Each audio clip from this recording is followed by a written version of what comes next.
Good evening. What's going on, board buddies? I'm your host with the most infamous, the most duplicated, nuttiest, craziest Boerboel man that you ever gonna meet. What's up, y'all? I'm Jordan Pitney, and we live.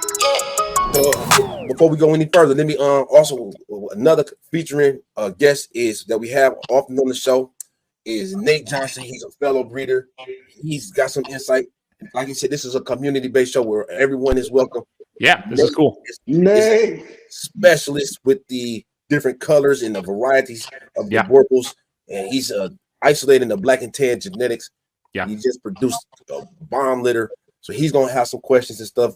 Yeah, because we all trying to learn at the same time. AKA the geneticist. That's what we call him around here, the geneticist. Nate, the geneticist. I try. I'm learning every day, right?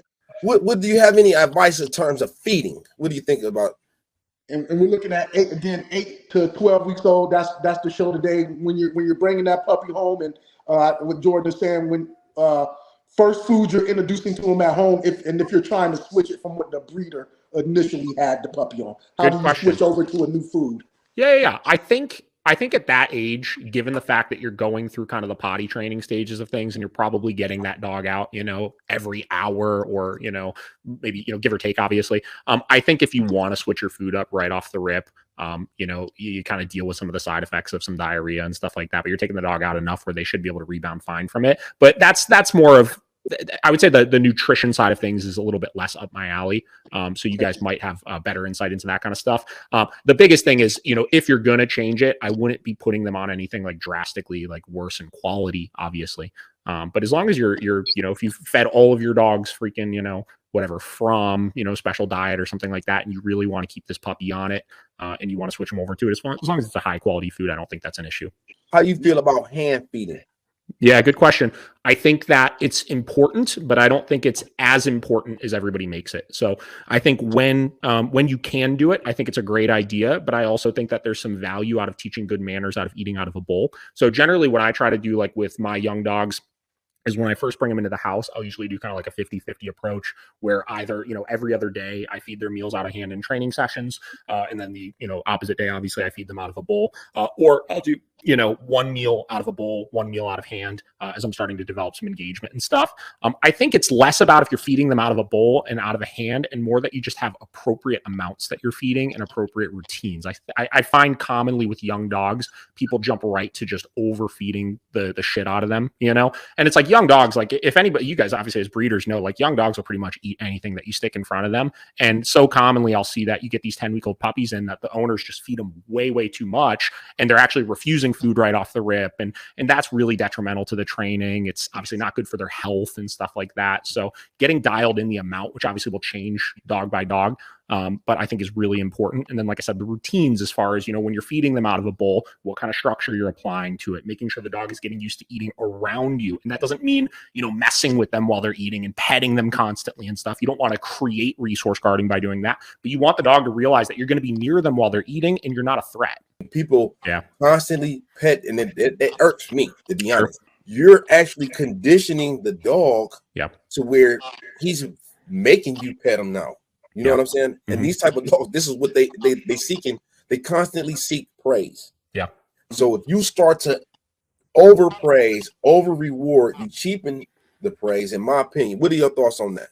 Yeah, I would agree with you, but I think specifically in the context of eating, like surrounding mealtime, I think that the last thing you want to do is put yourself in a position where you're seeming like a threat to your dog, right? And when they're eating, I mean, I look at like with my dogs, like there's never been a situation I've needed to pet my dogs while they're eating. I just like, I can't even fathom any sort of idea or place I would need to be able to do that, right? So I think we get these puppies, and like to try to prevent resource guarding, all we do is mess with them while they're eating. You know what I mean? It's like we're petting them. I hear owners coming all the time. They're like, oh yeah, like I pet him all the time while he's eating. I stick my hand in there. I take the bowl away from him. I do all this stuff. And it's like, okay, well, you're reassuring to your dog that you're a threat in that moment to try to avoid being a threat. You know what I mean? So just leave the dog alone. You don't want anybody petting you while you're eating your stuff.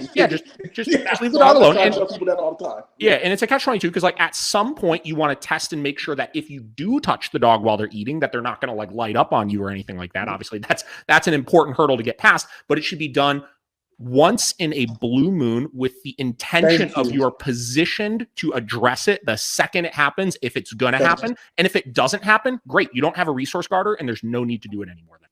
We always tell people whenever you go home, if you want to switch foods, we have them start, mixing kind of 50-50. Sure. Because we always send some food home anyway.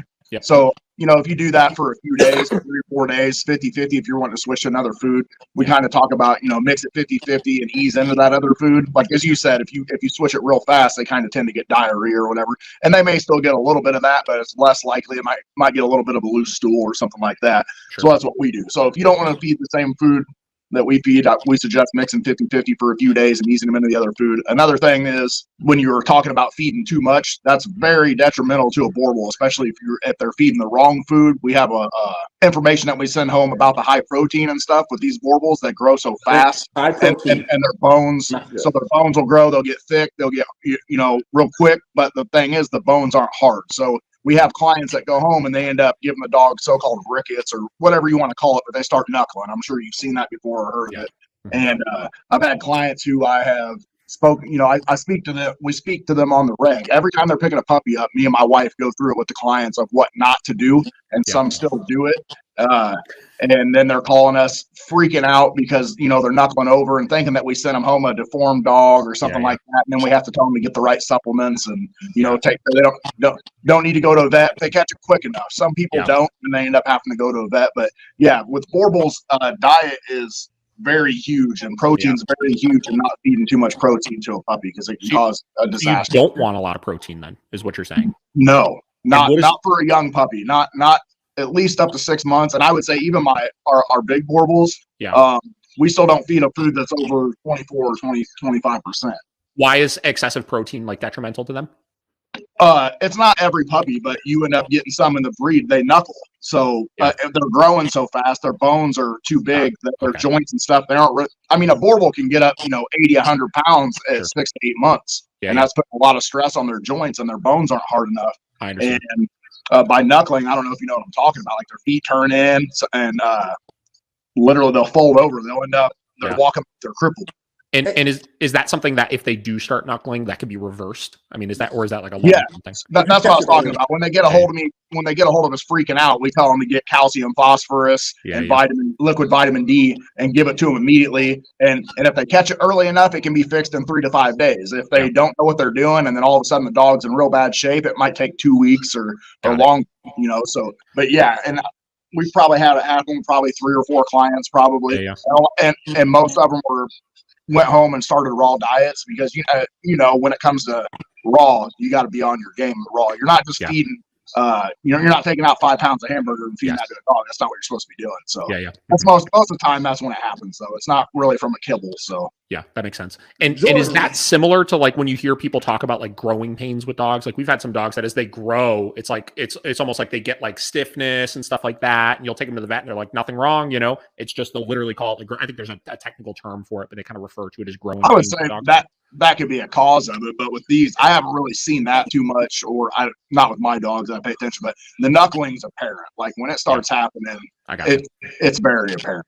I've had growing pains, quite a few. So that's not necessarily the diet. That's just some dogs, and you got to remember some of these males when they're going through their growth spurt, starting at about 5.5 months to 9 months, they can be putting on upwards of 1 pound a day. Oh, wow. All that weight and pressure on their joints, they might be a little bit slower when they're waking up in the morning. They might limp just a tad bit when they get up in the morning. Just some stiffness, just real quick until they get up and get going. So those are the growing pains. Got it. Now, if it's lasting throughout the day, all day, then there might be some different issues. But if you got a little bit of lameness when you're first waking up, gotta remember this dog just put on 1 pound or so, and so it's growing hurts sometimes. Yeah.